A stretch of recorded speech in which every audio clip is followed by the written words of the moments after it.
जय हिंद, नमस्कार, कैसे आप सभी आई होप अच्छे होंगे। जैसा कि आपको पता है कि ये हमारे इस एग्ज़ाम का एमसीक्यू हम कवर कर रहे हैं। कंप्यूटर का हमने सुबह ही एक वीडियो डाला था और आज शाम को हमने कहा था कि टीचिंग एप्टीट्यूड आपका शाम को चलेगा। तो हम वही टीचिंग एप्टीट्यूड आपका लेकर आए हैं, बिल्कुल नया श्रृंखला है, बढ़िया तरीके से समझने का प्रयास करेंगे साथ में। और हाँ, जिस बुक से मैं आपको बता रहा हूँ ये यूथ पब्लिकेशन की बुक है, बहुत अच्छी बुक है। और आगे बढ़ने से पहले अगर आपने हमारे चैनल को सब्सक्राइब नहीं किया तो कर लो यार, काफ़ी मेहनत कर रहे हैं। तो आपका देखिए कुछ सिलेबस इस प्रकार से है, इसको कवर करेंगे हम। शिक्षण, प्राकृतिक विशेषताएँ, उद्देश्य और बुनियादी आवश्यकताएँ। तो ये आपका सिलेबस है, ये पूरा लगभग काफ़ी सारे एमसीक्यू क्वेश्चन हैं आपका देख सकते हैं यहाँ पे। तो हम इसको लगभग कवर करेंगे जितना हो पाएगा, लेकिन कोशिश ये रहेगी कि आपको 14 का पेपर है तो 11-12 तारीख तक सब कुछ कवर कर लिया जाए, ठीक है?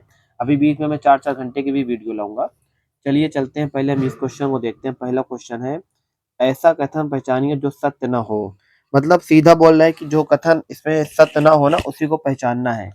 पहला क्या बोला है, प्रत्येक पूर्ति प्रकार के प्रश्न को चयन प्रकार के प्रश्न में परिवर्तन किया जा सकता है। भैया ये तो सत्य होगा। विस्तृत उत्तर वाले प्रश्न निबंधात्मक प्रश्न होते हैं, ये भी सही बात है यार, क्योंकि निबंध लिखने के लिए लंबे-लंबे प्रश्नों का उपयोग करते हैं। फिर आता है कि वस्तुनिष्ठ प्रकार के प्रश्न विद्यार्थियों की सृजनात्मक योग्यता मापन हेतु अधिक उपयोगी होती है, गलत होगा। क्योंकि अगर बच्चे को तुम एमसीक्यू क्वेश्चन दे दोगे, बच्चा 4 में देख के टिक लगा देगा और हमें बच्चे का क्या करना है, सृजनात्मक मतलब सोचने की क्षमता को विकसित करना है। तो बच्चा तभी सोचेगा ना कि जब आप एक क्वेश्चन को दे दोगे, उसको बोलोगे कि आप जाओ इसको सोचो, समझो, विचार करो, ये है क्या चीज़? अब उसमें ऑप्शन-वॉप्शन कुछ रहेगा नहीं, तो बच्चा क्या करेगा? सोचेगा, फिर अपने माइंड से कि हाँ यार, ये क्वेश्चन ऐसे होगा, वैसे होगा। अब फॉर एग्ज़ाम्पल हम बता दें कि जैसे हमारे अब्दुल कलाम आज़ाद जो हमारे क्या नाम है राष्ट्रपति थे, अब्दुल कलाम, तो डॉक्टर एपीजे अब्दुल कलाम जो हमारे राष्ट्रपति थे, तो उनके बारे में आप बताइए उन्होंने क्या-क्या किया है? तो बच्चा सोच समझ के लिख कर आएगा, तो उसका सृजनात्मक विकास हो रहा है। अगर हम 4 ऑप्शन दे देंगे फॉर एग्ज़ाम्पल कि हम किस देश में रहते हैं, 4 ऑप्शन दे दिए भारत, वो लगा के चला आया। अगर हमने बोल दिया हम भारत में क्यों रहते हैं, तो क्यों शब्द से बच्चा सोचेगा तो उसका सृजनात्मक विकास हो रहा है, तो ये हो जाएगा गलत। क्योंकि आपका सृजनात्मक योग्यता के लिए वस्तुनिष्ठ प्रकार नहीं बल्कि निबंधात्मक प्रश्न दे सकते हैं, ठीक है ना? अब बात करते हैं अगला क्वेश्चन, मैचिंग जोड़ने वाले प्रश्न बहुविकल्पी प्रश्नों का प्रकार है। ये भी बात सही है। हम जो इसे मैचिंग करते हैं ना, वो भी बहुविकल्पी प्रश्न का प्रकार है। इस पर एक्सप्लेनेशन बताने की ज़रूरत नहीं है, हमने आपको एक्सप्लेन कर दिया है। अगला क्वेश्चन है आपका समन्वित मतलब इंटीग्रेटेड मतलब जोड़ कर रखना। पाठ्य पुस्तक की कौन सी विशेषता नहीं है? पहला तो ऐसी पाठ्य पुस्तकें अनुभवहीन शिक्षकों को सहायता प्रदान करती हैं, सही बात है। जो अनुभवहीन शिक्षक होते हैं ना उन्हें सहायता प्रदान करती है बच्चों को जोड़ने में। देखो पहले क्वेश्चन क्या कह रहा है, टीचिंग एप्टीट्यूड में हमेशा पहले क्वेश्चन में फोकस किया जाता है। समन्वित मतलब जोड़ के, इंटीग्रेटेड मतलब जोड़ के पढ़ाना।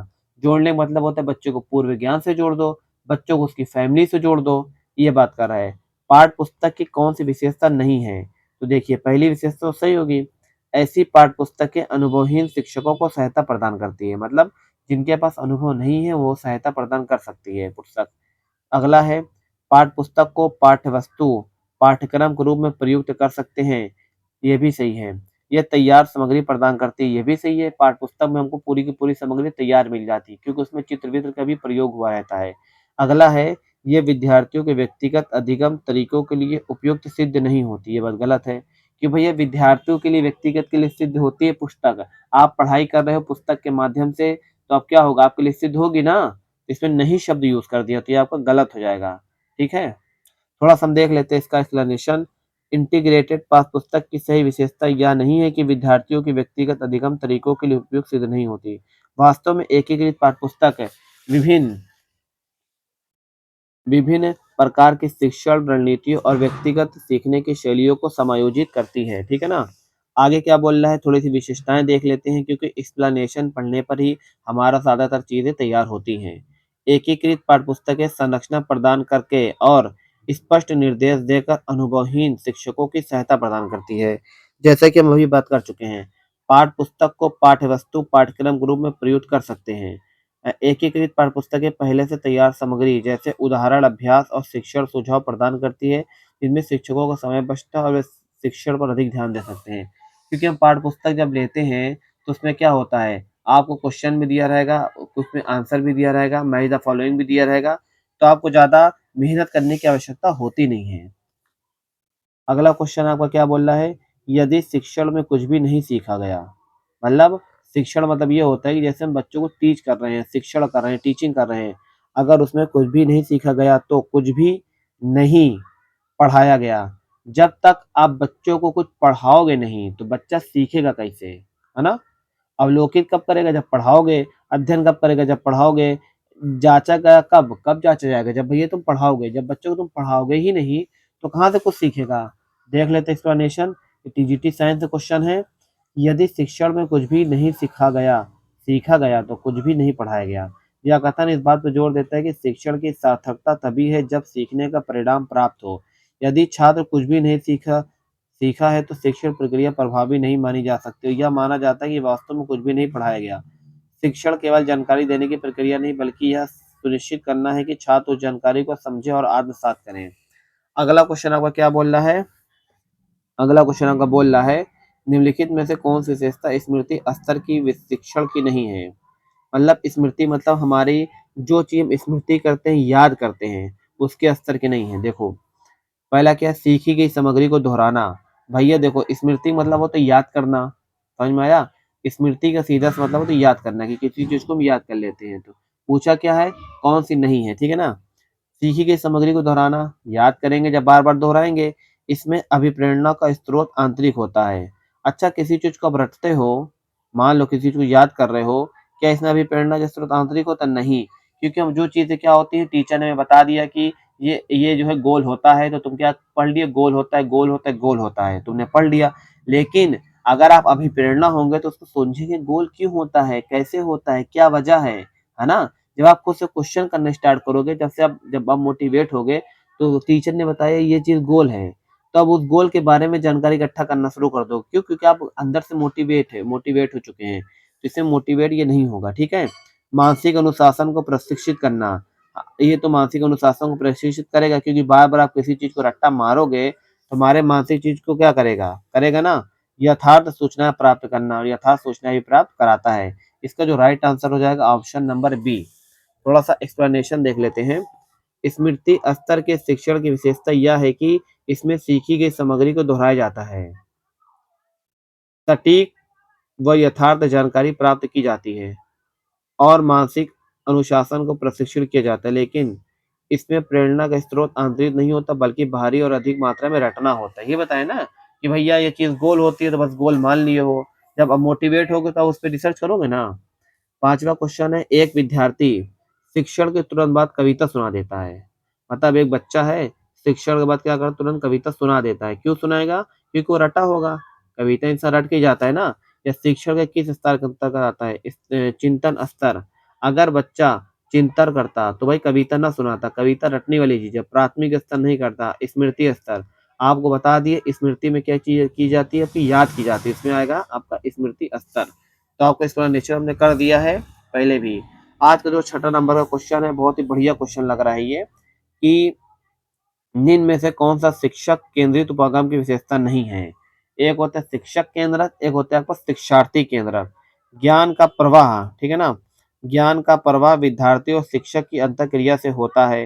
मतलब ज्ञान का प्रवाह मतलब एक ज्ञान का प्रवाह जो होता है शिक्षार्थी, मतलब शिक्षार्थी और शिक्षक की अंतःक्रिया से होता है, ठीक है ना। फिर अगला क्या बोल रहा है कि सही उत्तर पर केंद्रित होना। हमको लग रहा है ये तो नहीं होना चाहिए, क्योंकि यार सही उत्तर पर केंद्रित कहाँ से होगा, क्योंकि बच्चा जो है सही उत्तर पाने के बाद भी खोजबीन करता है।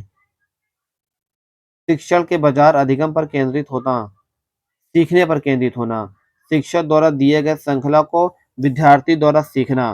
तो चलिए थोड़ा सा इसका एक बार फिर से एक्सप्लेनेशन देखते हैं, कि मतलब फिर से एक बार पढ़ते हैं कि सब क्या होना चाहिए। बी डी होना चाहिए, सी डी होना चाहिए, ए बी होना चाहिए, या फिर आपका ए डी होना चाहिए।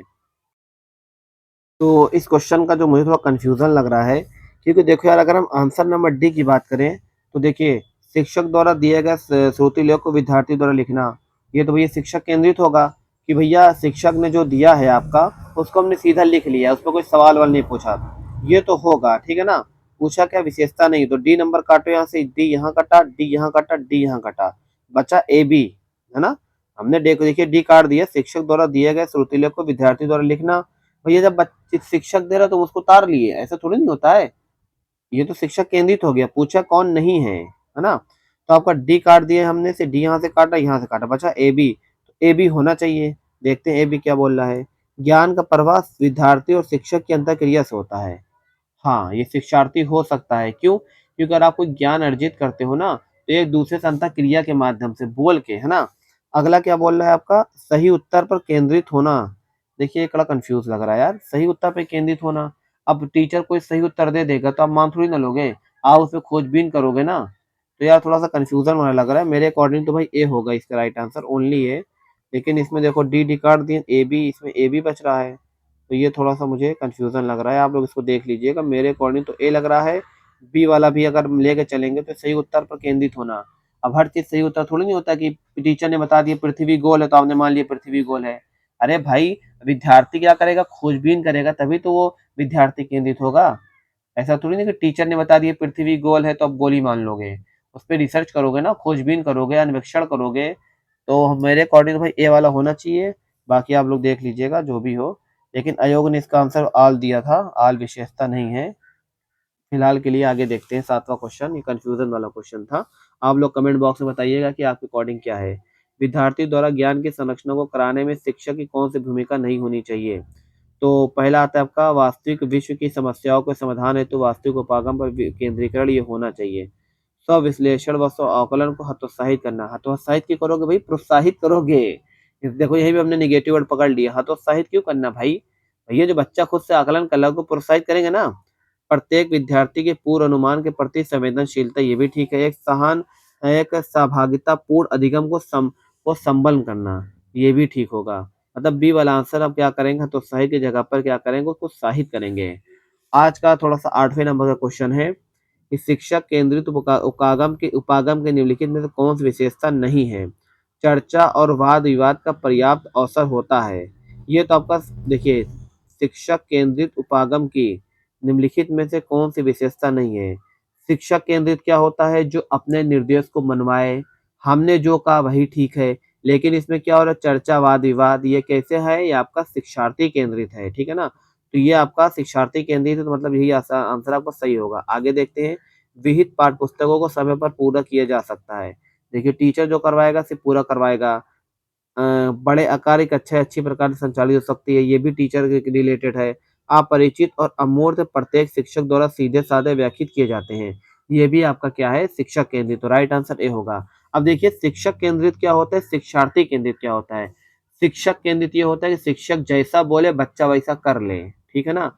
शिक्षार्थी केंद्रित क्या होता है? बच्चों को स्वतंत्र छोड़ दो, अपने हिसाब से सीखने दो, है ना? एक-दूसरे से बात करने दो, ताकि एक दूसरे से बात के माध्यम से सीखें, ये शिक्षार्थी केंद्रित होता है।